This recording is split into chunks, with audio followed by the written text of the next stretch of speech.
Esteban, how did you feel when Io said you were going to be working with Laura? Only from the point of view of she was new to race engineering. Were you scared? Yeah, because obviously we were both new, so I wasn't, too sure at first. But I really think we've adapted so well to the situation. And I think because we were all new to what we were doing, we kind of molded very well together and just do things the way we need them to be done. Because we all don't really have a preconceived idea of how it should be. So I think, we've taken the positive from that. Laura, she's one of the person that are the most motivated that I know. She's the hardest working engineer I've ever met. Welcome everyone to F1 Beyond the Grid. My guests this week are Esteban Ocon and his race engineer, Laura Mueller. Guys, great to have you on the show. How are things? Good so far. So far, so good. So far, so good. Tell us first of all about the race driver, race engineer relationship. How would you describe it, Esteban? Well, it's the most important part of the work, really. Having to have Laura as my eyes, from the outside is the most important thing. Together, if we don't work well, we are suffering in the weekends. That's the way it goes. Unfortunately, it is. You can't drive the car nowadays alone. We were chatting about that earlier. There's so much going on that, we need to be having many brains together. And if you put that in a good way, you can improve and you can build your weekends much stronger. So for me, that part of the work is the most critical one, the prep before, the prep on Thursdays, the chats in between the sessions. And when we are doing, a strong weekend, we can feel it, all together. It's becoming, one piece, and it's going to plan. It's a very satisfying piece of work in between and behind the scenes. Laura, you're his eyes and another brain on the outside of the car. How do you see what he does to help you? You have a preconceived idea how the weekend's going to go. You start somewhere and you think you're going to end up at a different place with setup and all these things. But without his feedback, when he finishes a run, you don't really know where to go, because you can look at the data, but in the end, what he feels in the car is very vital to our decision making. So without his comments, I would take much longer to make decisions. But she would still be able to, but she needs time. The time is the constraint. That's the thing. So all the info is there in the data. Yes. And by speaking to Esteban, you can just speed up the process. Yeah. Basically, you see in the data what's happening, but then, I usually say to Esteban, we see this and this. Do you agree? And then if he says yes, you can go ahead and move on. But then if he would say, no, that's absolutely not what I feel, then it gets complicated. But yeah, you kind of need the agreement. We're talking at race 21. This is the first year that you guys have worked together. How long did it take you to understand each other? How long until the telepathy between you started working? I don't know how much telepathy you need from me, but I think I'd say 3-4 races until you broadly know what this guy needs and what he means and stuff. But I think we're still in the process of. Sometimes I think you want this, but you want the exact opposite. So it just, I think it never really stops. Hang on, Laura. Can you just explain what you've just said? So he says one thing and actually... Can you just explain that, Laura, please? No, but so, you have all these decisions to make and things. And my boss asks me, oh, what do you think Esteban would want? And sometimes I'm like, I think he wants this. And then I talk to him and he says, no, I want the exact opposite. But he has a good reason for it, and I have a good reason for mine. But then, I just anticipated something completely different. What do you always say? The blanket's too short. That's your thing. Is there always a compromise somewhere? Yes. La coperta è troppo corta. Yes. So in Italian, it's the blanket's too short. So you can't have everything you want, which is where, we have to take the decision together, which is quite important. And what does he want? When you're driving, let's talk about your driving style, Esteban. what do you want from a race car in order to be quick? I think the most important is to have the confidence, to attack the corners, strong braking, no lockups, good front end, mid corner. If we have a car that's obviously, good at that, you can drive it around and be fast, But if the car limits you, especially on the front end side of things, which is where we struggled a bit earlier this year, that has improved massively towards the end of the year now. But we've had that, and we've, struggled a bit to put the laps together at times. Once you have a car that turns well, you can perform. But there's much more into that, because Laura, she has an eye also on what's overall happening in the session. And for example, when it's wet, when it's starting to rain, like Silverstone, for example, I'm going to tell her, if you see somebody going off, let me know. Because I know I have to attack the corners and brake at the point where it's dry. And sometimes you have no warning, you brake, you are on the dry point, but it's actually raining like 20 seconds ago, and you just go straight. But if she tells me she sees what's happening around, she gives me the right information, then I can preempt that, stay on track, gain the positions, and not have a drama. So, there's a lot that goes into it, yeah.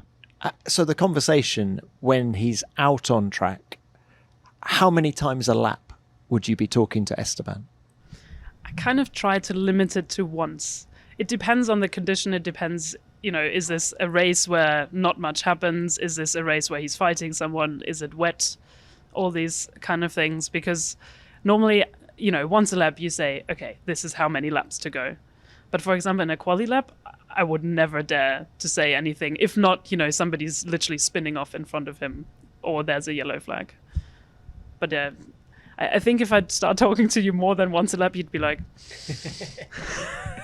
And always on a straight, right? Yes. That's the hard bit, because sometimes GPS is off. Sometimes, you are trying to speak in the straight, but it happens in the corners. But there are times where, normal situation, once a lap, as Laura says, but if it's, something critical, like brakes are, over the roof, there is an issue with the engine, a critical thing, or there is, a critical decision to take on strategy, we agree to talk as much as we can, because that's critical for our race.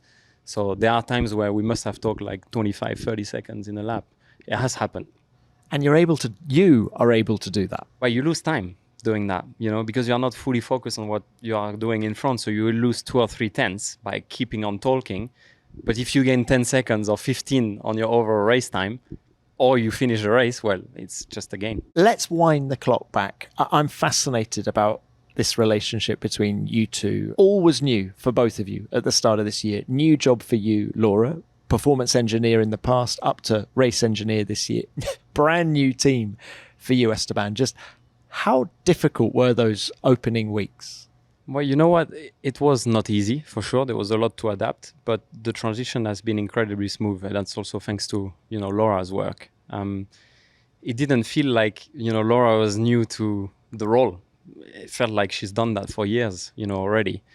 She knew exactly, where to position me, where to put me, what we needed to do, what time of the work we needed to do. And arriving in the first race on the Melbourne track, which is the hardest one, on a wet weekend, there, I think, even if the result was not exactly what we wanted, I think for a first weekend like that, both of us in the new role, we've done pretty well. And yeah, I mean, we've done an enormous amount of work in the winter. Sasha and Laura, they came to my training camp as well. We spent a couple of days there to discuss about things, to just do like a team building, type of event. And we went caving, managing stress, and we've put ourselves in ridiculous situations in purpose, to just have some genuine reaction, to things. I'm not going to tell you exactly all. This is where she breaks. Yeah, but it was hard for me too. It was really, really tough. But, in moments where we needed to perform on different exercises, well, we could see the real us, at the time. And that was really good to be able to experience that before we actually started the things for real. Did he have you doing fitness stuff as well? Yeah, that wasn't the problem. The caving was much more interesting. I've never done it. Hope you... Scary. Is it? Yeah. Yeah. If you're claustrophobic, don't do it, basically. How different is race engineer from performance engineer? It's more different than I anticipated, really, because like from a performance engineer perspective, you think, oh, the race engineer basically does kind of like supervises what I do, and then deals with the driver. But the dealing with the driver part is a huge part of this whole job, because you're not a car, you're a person. So I can't just say, oh, this is the setup. I have to. This is all the compromise. You have to talk about everything. You have different ideas. Like a lot of work goes into it, and also the managing of people aspect, because okay, I do a lot of work, but like everybody in the factory or the aero engineers and now my performance engineer, they do all the thinking, and I just take the thoughts and put it into a funnel, and then we decide what we do. But all this is a lot of work, because you have to listen to everybody. You have to, understand what they're thinking, ask them questions. It's just like you spend a lot of time not producing anything. And I really underestimate managing people. Yes. I'm fascinated by you saying that, Esteban is not a machine. He's a human being. I'm thinking, are we talking psychology here? Yeah, of course. Like, if you come to a weekend and you're like, you don't feel great, you're in a bad mood and stuff, of course I need to see this and I need to think about this. Like I can't just be like, oh, well, he's in a bad mood, whatever. Like in some part of you also has to, work on improving his mood and his outlook on the weekend. How different are race engineers, Esteban? I mean, how different is Laura to Josh, the guy you worked with last year at Alpine? That is interesting. Very different. No, they are very different. What, in how they approach the job? Yeah, I think so. But like anyone, at the end of the day, you learn with, what experience you had before, and then you build yourself with also the surrounding you have. And it is very different here at Haas. We have a lot more flexibility on things. It's very different, the environment. And I think, Laura has a lot of say on a lot of things, basically, that's happening. And that's a very good thing, because, she's very modest, and she says she just picks ideas from left to right, but she has to put them together. And sometimes there's not one idea, there are 10 different ideas, and you need to pick one, which is the best one. So, we are very honest, between us also, which is very good. When I don't do the right job, she's going to tell me together with Sasha. And that's also important. But, when I don't think it's also right what we did, I will also say, but it's in the benefit of us all to improve for the next time, so it's difficult to compare, but yes, like everybody, we are all very different in the way we work. But the important is to work on, the leader areas that we can always do better. At least that's my thought. This episode is sponsored by Shopify. When you start your business, you end up wearing a lot of hats. 1 hour, you're the designer. The next, you're the customer service team or the accountant, and sometimes all in the same afternoon. That's why finding the right tool to make all of that easier is such a big deal. And for millions of businesses, that tool is Shopify. Shopify powers 10% of all e-commerce in the US, from household names like Mattel and Gymshark to brands that are just getting started. With hundreds of ready-made templates, you can build an online store that looks like you. And its smart AI tools will help you write product descriptions, craft headlines, and even tidy up your product photos. Add on its built-in email and marketing tools, and suddenly, reaching new customers feels way less daunting. Think of Shopify as your business partner that's already an expert in everything, from managing stock and shipping worldwide to handling returns smoothly. If you're ready to sell, you're ready for Shopify. Turn your big business idea into with Shopify on your side. Sign up for your $1 per month trial and start selling today at shopify.com/beyondthegrid. Go to shopify.com/beyondthegrid. Shopify.com/beyondthegrid. If you're someone who often ends up panic scrolling at midnight, hoping to find a gift that says thoughtful instead of I forgot, this year, give them something they'll actually love. And you can set up in minutes an Aura digital frame. You can preload it with your favorite photos, add a custom message, and it will arrive in a beautiful box so you don't even need to wrap it. As soon as they turn it on, they'll be greeted by a montage of shared memories.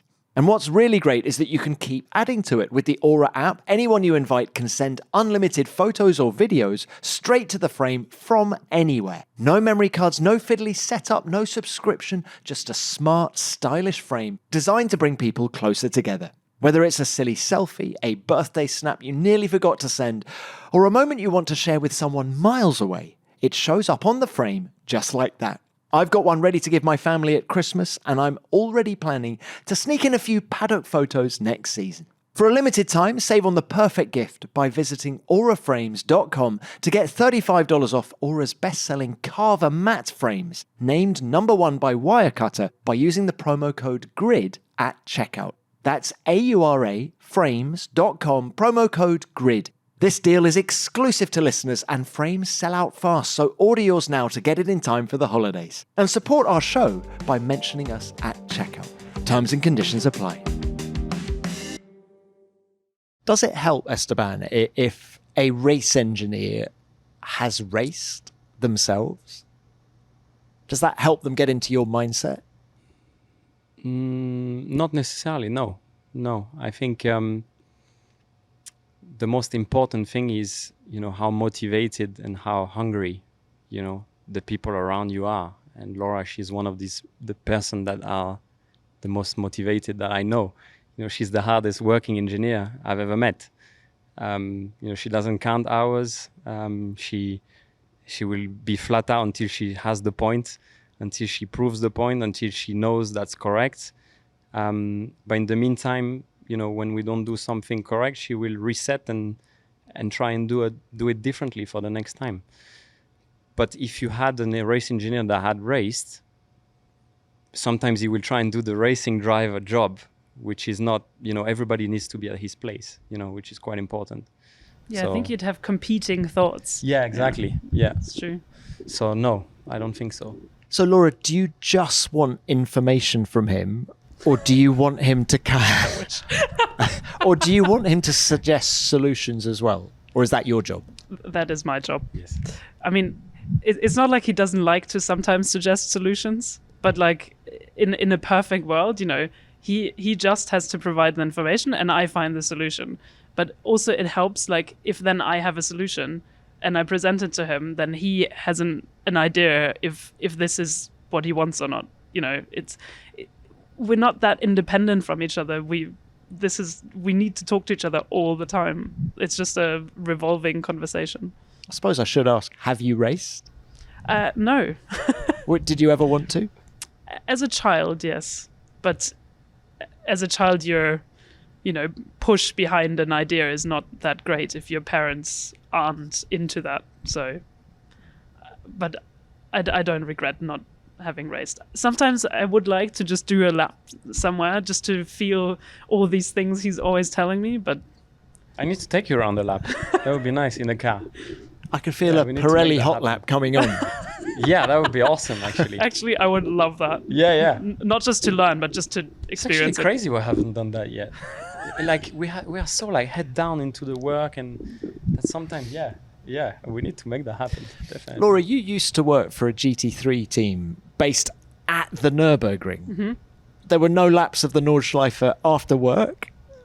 No, because I have a very modest car, or I used to, and that's even more fun. Yes, but if you destroy that car, you don't have a car anymore. That's very true. And also, I don't think but if you destroy like the barrier at the Nordschleife, you have to pay per meter, and it gets very expensive. Well, just don't crash. But I've done laps in the passenger seat, in the wet, in a Porsche GT2, and that's not fun. Oh my god, I thought I'm gonna die. Yes, that's not fun. Laura, why motorsport for you? Just tell us a little bit about your journey. I mean, listeners and viewers of the show know about Esteban's. We have the same childhood hero, do we? What? Michael Schumacher? Really? Aww. Yes. That's wholesome. Was it Michael Schumacher that brought you in? Yeah, because, I'm German. You watch F1 in Germany as a child, and Schumacher won 7 world titles, so you see him all the time. You see him dominate. And, on television, I mean, I've never actually met him, but on television, he seemed like this wholesome, really great guy. So as a child, you're just like, oh, this guy is great.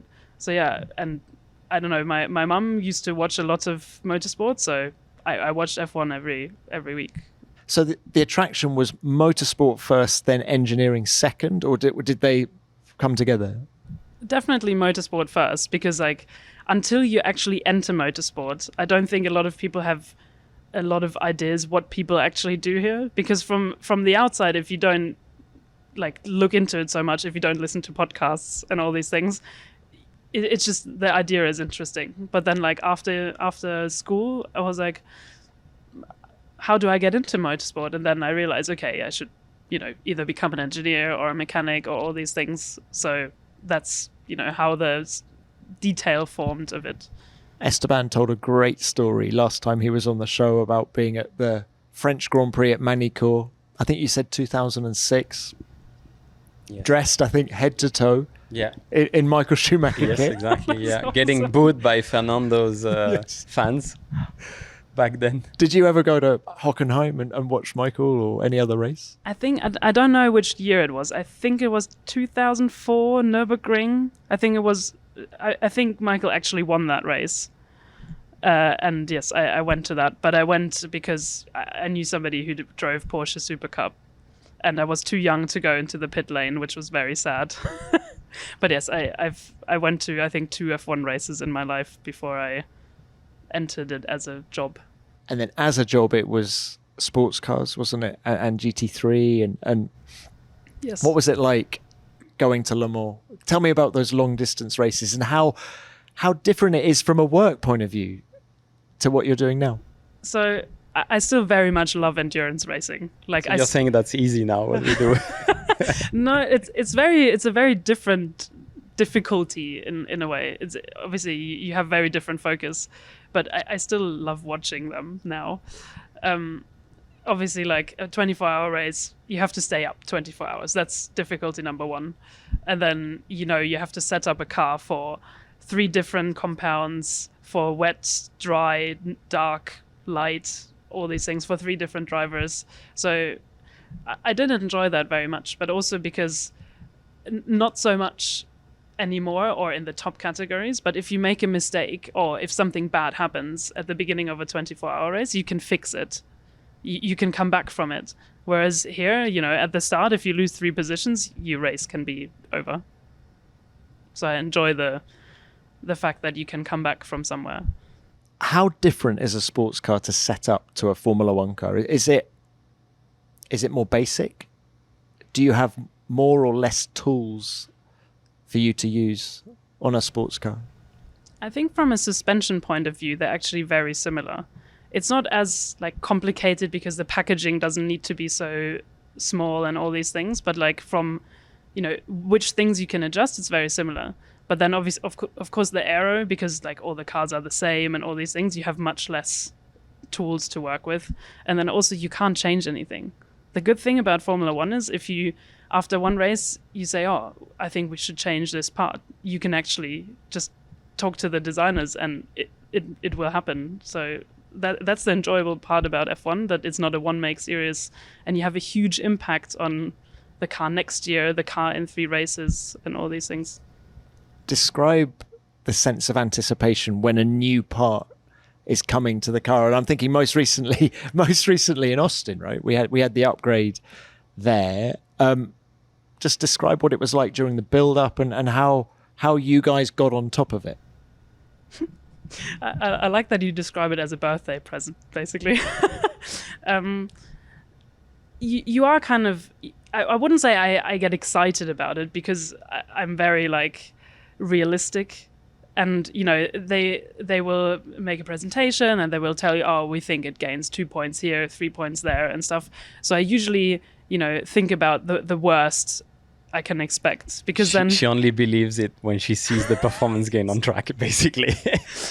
which isn't, I don't, it's not because I don't trust, the designers and all this stuff. It's just like I really hate being disappointed, so I always like go in with a slightly underestimation just to be sure that I don't stand there and I'm like, oh great, this sucks. So but I think this year, because the car was good this year, the whole year, we weren't nowhere with the car, so the anticipation, I think, for an upgrade is less, because it's going to improve, but where we are right now is actually okay. Whereas in years where you've struggled and you're P20 the whole year, if you get an upgrade, you're like clinging onto it thinking this is going to change your trajectory, basically. Hang on, guys. I know you say I know you say the car's been good all year, but I want to take you back to Melbourne, all right? You two please don't. No, you forgot something there, Laura. You two have only been working together for a month or two at the time. You're still getting to know each other. You're still getting to know the car. How tough was it to go to Melbourne? And I'm going to use the word struggle. It was a struggle, wasn't it? Yeah, well, it was so long ago that we forgot it. That's a good thing about F1. There's a race every week. Yes. But guys, what happened No, it in was, the immediate aftermath of It Melbourne? was a reality shock, I think, for us all. After the first run, I remember thinking, yeah, that lap wasn't too bad. Where are we? Well, we are P25. Yeah, we are basically last. Okay, that's very strange. And the car was doing very weird things in a way that we were not expecting, basically. And yeah, at the time, I mean, I didn't say it to anyone. I kept it for myself, but I thought that's going to be a very long year. And I think, Laura probably thought the same, but we didn't, say that to each other, because, we need to be at it. We need to improve the situation. We need to do everything we can to make that car work. So when we traveled to China, we had very little hopes, but that's still, my best result of the year. Straight away after what second did you race. change for China? Well, we changed quite a lot, actually, of actual parts on the car. That was one big thing. We didn't change fundamentally, a lot of things in terms of setup, but we kept digging, and we improved massively our performance. And the car felt actually very good in China in comparison to how it was in Melbourne. So. And Laura, from an engineer's point of view, when you've had a really tough moment like you did in Melbourne, Esteban talks about digging. You did some digging. Where do you look? So for us, our job is to describe what the problem is, to point out where the problem arises, how it, affects him, and all these things. And we just give that feedback to the design office and to the aerodynamicist and all this stuff, and then they dig on their side where it comes from. So we kind of we look on the surface where the areas is where we're struggling, but they look at the parts where it actually comes from. But from a setup point, of course, if you start the weekend with a car and you're terrible, you're obviously trying to salvage everything you can with setup. So yeah, in Melbourne, we spent all night just trying to solve the situation. If you took the car back to Melbourne now, how much better would it be? Well, we will see. We will see next year. Very different, sadly. It would be interesting otherwise. You can't go back to a track and say, yeah, everything will be fine, but it will be much better. It will be much better. I'm not going to say we will, finish fifth and fight with McLarens and Red Bulls. But yeah, we've come a long way since then. A lot of understanding. The cars dramatically change. I think the aero consistency across parts and how we've seen things this year and the amount of learning we've had. Yeah, it would be a very different race weekend for sure. How different are racing drivers, Laura? You've worked with a few over the years. At Haas, I think Kevin Magnussen was the guy you worked with most as a performance engineer. And then I think at Le Mans, tell me if I'm wrong, Juan Pablo Montoya? He was on my team, but he wasn't on my car. He wasn't, okay. But how different are drivers? And are Formula One drivers just a cut above? I had that question before, so your turn. So as Esteban said about race engineers, people are very different. So also, I don't think I've ever met two racing drivers who reminded me of another one. They're all very different. And I think because, the bringing up the pressure and all this stuff, you become a very distinctive personality, which is, I think, the same for engineers in F1, really. I wouldn't really say that F1 drivers are a cut above. Sorry. What does that mean? Like, I don't think F1 drivers are so much better than drivers in endurance racing and stuff like this. It's just they were at the right place at the right time. Oh, thank you. No, but like, I think if you would have had one different turn in your life, you would have ended up somewhere else. And I think it's the same for a lot of drivers who drive endurance racing now. And also there was drivers who were in F1 who then, had a few bad races and then they're gone forever. So I think, like any racing driver who competes in a factory competitive world championship is an extremely good driver. So I wouldn't make a difference there, to be honest. Laura's definitely a realist. Sorry, I forgot my I have to honey. show I'm better than the endurance drivers. Laura, where are the good ones better? Is it all about feel? Is it about feedback? Be nice. I've never managed that. I think there's two different best or good. So either you have a driver who's very talented and has a very good feel and can just very well explain to you what's happening in the car to help you make a decision. Or you have a driver who is talented enough but also works very hard and also knows the car and how, what you can change on the car. And that driver will describe to you what's happening, but also then have some suggestions in which direction you can go. But for me, the best driver is obviously fast, but also has very good feedback. Because without feedback, like we can't get anywhere. How much sim work do you guys do as part of your preparation? How key is that? So I don't know if people know this, but Haas, we don't have our own simulator in the factory. So we have a cooperation with Ferrari on this. So first of all, we have to go to Italy to go to the simulator. And as the trackside engineering team, we do all the races. So basically, I don't go to the simulator.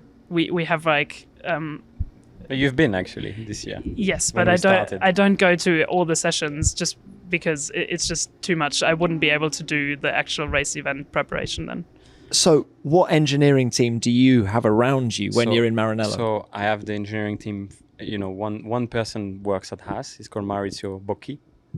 He's working there, for our team, and we have the engineers of Ferrari that are basically managing the team. But Laura works with Maurizio at the team in Italy to basically send all the test items that she needs before we get to the track in FP1. So basically, she will have a detailed report on every run that I will send her after the simulator day, because she's prepped all the run plan, and then she will know what's the best setup item that we should try or that we should use for the race weekend. Is it one sim day per race, Pretty generally? much, yeah, except the triples or the doubles. Like we basically can't come back in between. I've done that in the past, but it's just too much because you need to recover after a race weekend. Or when you are in this part of the world, you can't really come back to Italy in between. So yeah, it's usually one sim day before every race and after every race. Can you join them virtually? We're trying that, but like obviously, like on Teams or whatever, I'm there. But like we have a very specific setup, so at the moment it's not really possible. But like as Esteban kind of described, I run a very tight ship of what's been done, so I don't need to put a lot of input into it during the day. Can you give me some examples? So we're going to Interlagos. We're going to try what? I want to try this rear suspension. I want to try this front suspension, this ride height. And then you put those into the sim and report back what works best? Basically, yeah. What's quicker? Yeah. What's quicker? What feels the best? the simulator is always difficult to tell, some stuff. You need to be aware that the simulator will have some limitations compared to the track. But the more you go, the more you find out this, basically. But it's very good practice for us all. It's also something that, we've tested, so we gave it our best. There's no regrets, once you get to the track. And yeah, I will have a first feel of what this change could do, basically. So, yeah. And what's the correlation like between the sim and what you're feeling out on track? But the more we go, the better it is normally. So the more both drivers have inputs post races, is the better. The problem recently with how it is in F1 is that you can't correlate a triple header plus prepare a double or triple. Unfortunately, you don't have enough time, so you will privilege your prep for the next weekend instead of developing your previous weekend to help next year. So you do some correlation, but not the whole thing. And Laura, for you, having Io as team principal, but massive engineering brain in there, has he been a support to you? Like in my life, in my job? No. All of the above, I don't know. Yeah, of course. Like at the beginning of the year, when I had like a race engineering question, he would be the person to go to, because my boss was also new to the team. So, he was learning how we work, how modern F1 works, all these things. So, I could ask him for broad advice, but like if I needed something specific, yeah, I was the person I went to. This episode is sponsored by Vanta. As your business grows, security and compliance have a way of getting complicated pretty quickly. But when customers are trusting you with their data, putting things off until later doesn't really cut it. But it doesn't need to be complicated, not if you have Vanta on your side. Vanta is like your always-on AI-powered security expert. It automates your compliance tasks, keeps tabs on your controls with continuous monitoring, and brings everything into one place so you're not left scrambling when questions come up. Whether you're a fast-moving startup like Cursor or a larger company like Snowflake, Vanta scales with you and fits into your existing workflows so you can keep growing a company your customers can trust. Get started at vanta.com/grid. That's VANTA.com/grid.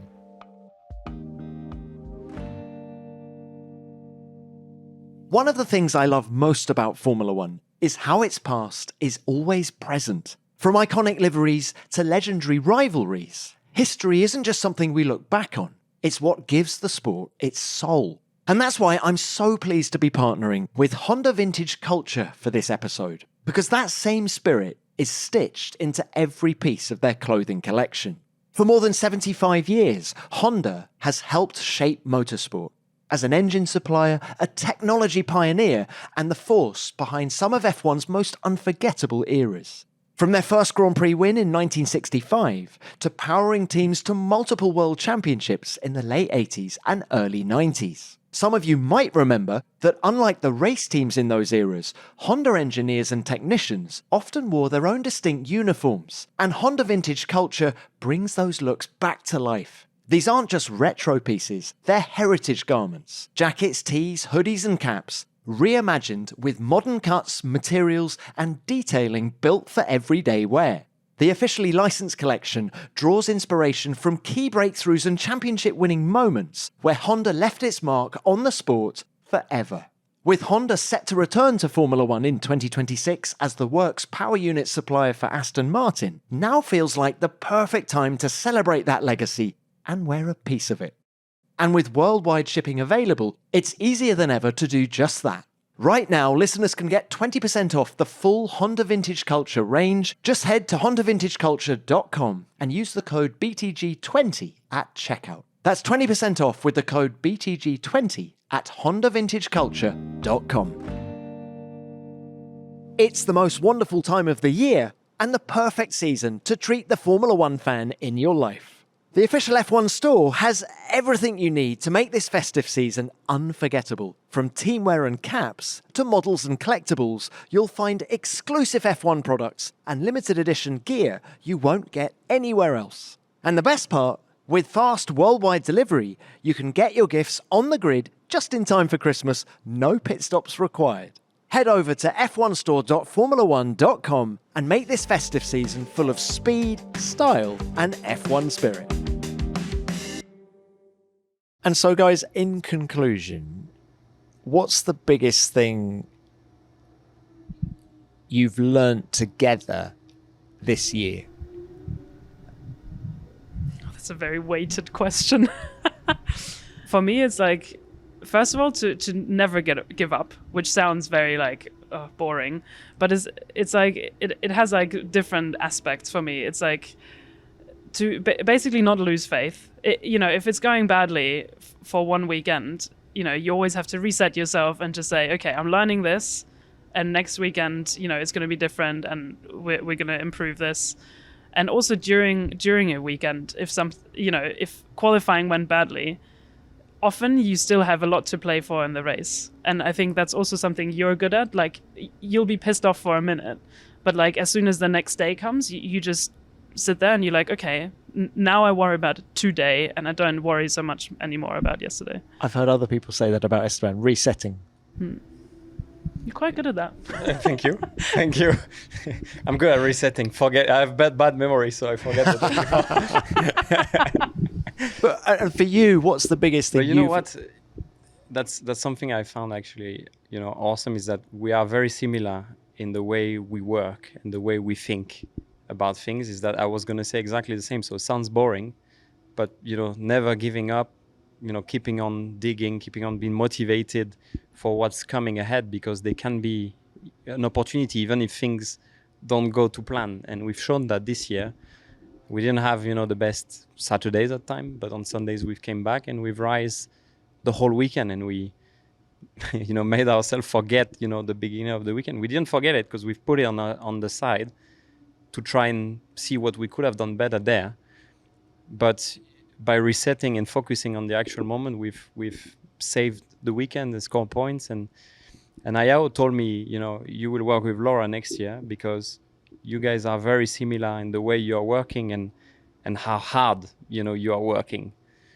And I was like, yeah, okay, we'll see. That's cool. But I've never found an engineer that was so hard onto things to prove the point, find the point, and get the best out of things. So Esteban, how did you feel when Io said you were going to be working with Laura?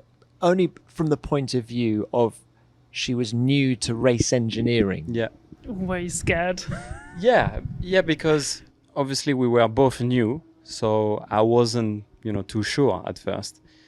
It was quite a lot of unknowns, because obviously if you have an engineer that's been settled, has worked, the whole year in the race engineering, job, it's just one side that needs to adapt to it. Now, everything is new on our side of the garage. But I really think like we've adapted so well to the situation and so quickly. Laura said 3-4 races. And to be honest, I wasn't even going to say less. I think we got little details further into the year that we always improve, but I think every engineer does that. But yeah, I think from race one, with the amount of work that we've done before, we were set and ready to race and to fight. Maybe both being new helped. Yeah, actually, I'm pretty sure in hindsight. Definitely. I think it's always because our performance engineer was also new. Yes. So it was just like full new. But I always think if somebody is new, and also like the less experienced they are, the more you can mold them to what you need. And I think because we were all new to what we were doing, we kind of molded very well together and just do things the way we need them to be done, because like we all don't really have a preconceived idea of how it should be. So I think, we've taken the positive from that. And how important was this year ahead of the rule changes next year? You wouldn't have wanted to be in the situation you were in January this year, next January, right? No, that would have been extremely difficult. So, I mean, it's not a practice year. Let's not call it like that, because it's extremely important for us to build. But yeah, I think it would have been much tougher to start with everything new and people learning around us as well and not knowing what we would face. I think it has been very good to actually start now, into the last year of that regulation. It's been strong, and I'm happy with what we've done. Yeah, because what wasn't new was the car. Yeah, exactly. Yeah. How cool are you on the pit wall, Laura? I wanted to ask you about Miami. You're cool. I mean, come on, I'm pretty cool. Oh, the famous Miami thing. Well, he's busy going around the outside of Lewis Hamilton, right? What are you thinking at that moment?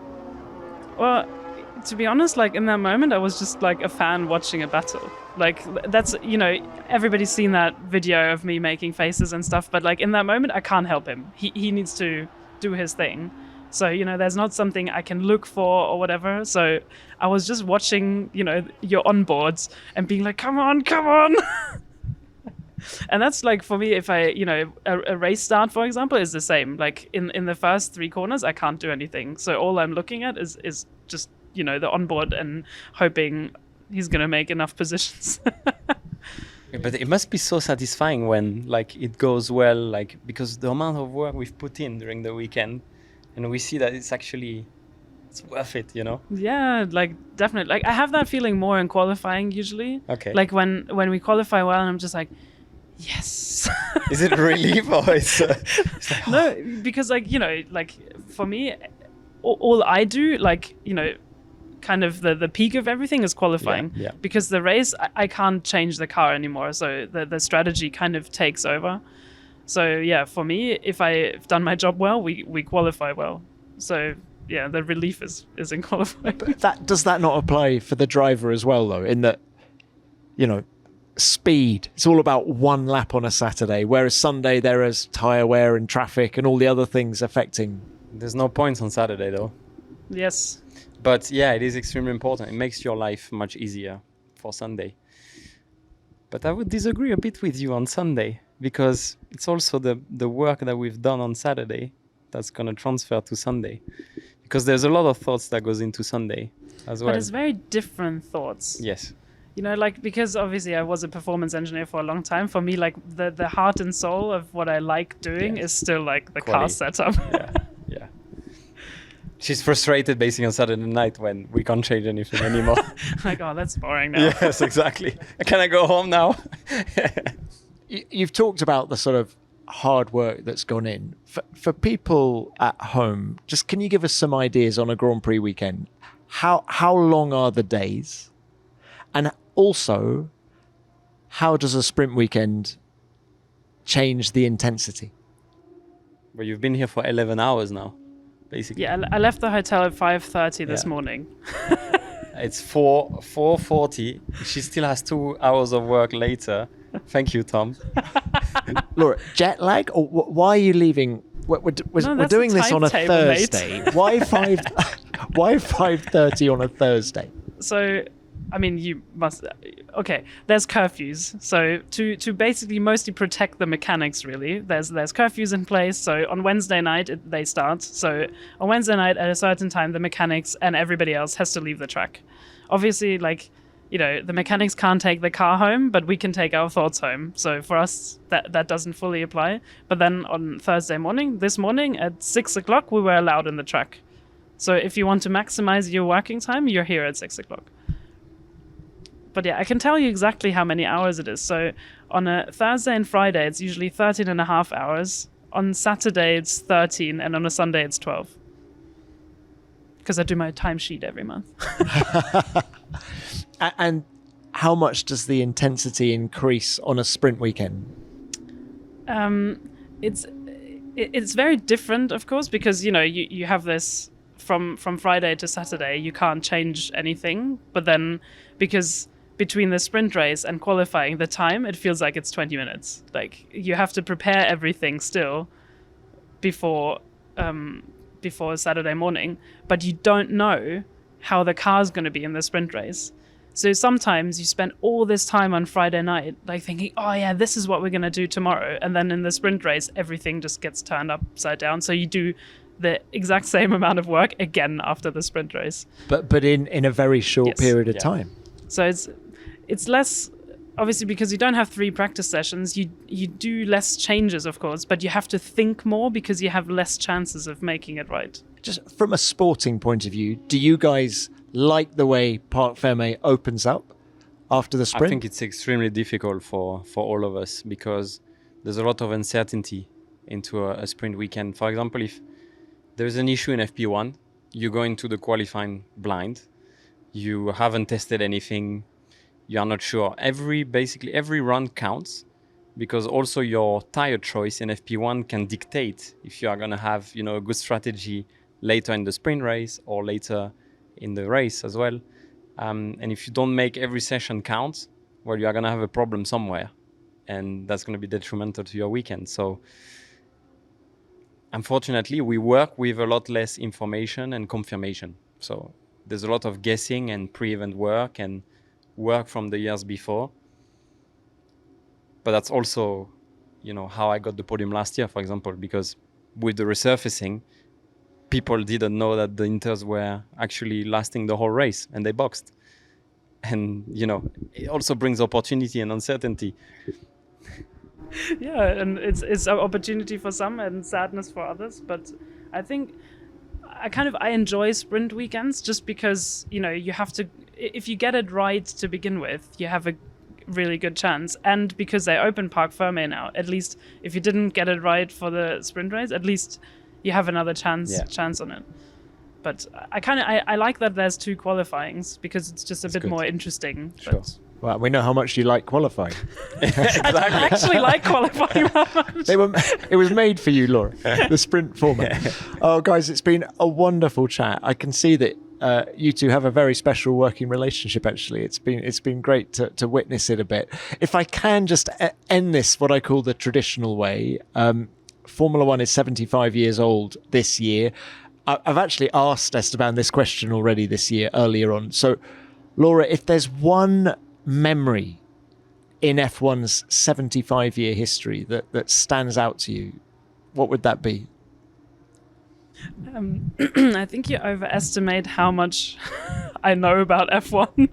Can be one of yours also. Okay. Your memory. Kevin's pole 2022 here, because it was my second race as a performance engineer. And we were joking in the morning in the car about, because back then it was like the sprint weekend where you had FP1 and then it was done. And we were joking about how much I worked on the setup, and I was like, I did my best. And then my race engineer was like, yeah, but is it good enough for pole? And I said I did my best, it's still a Haas. And then he joked and he said, if we get on pole today, you're all invited to Fogo de Chao.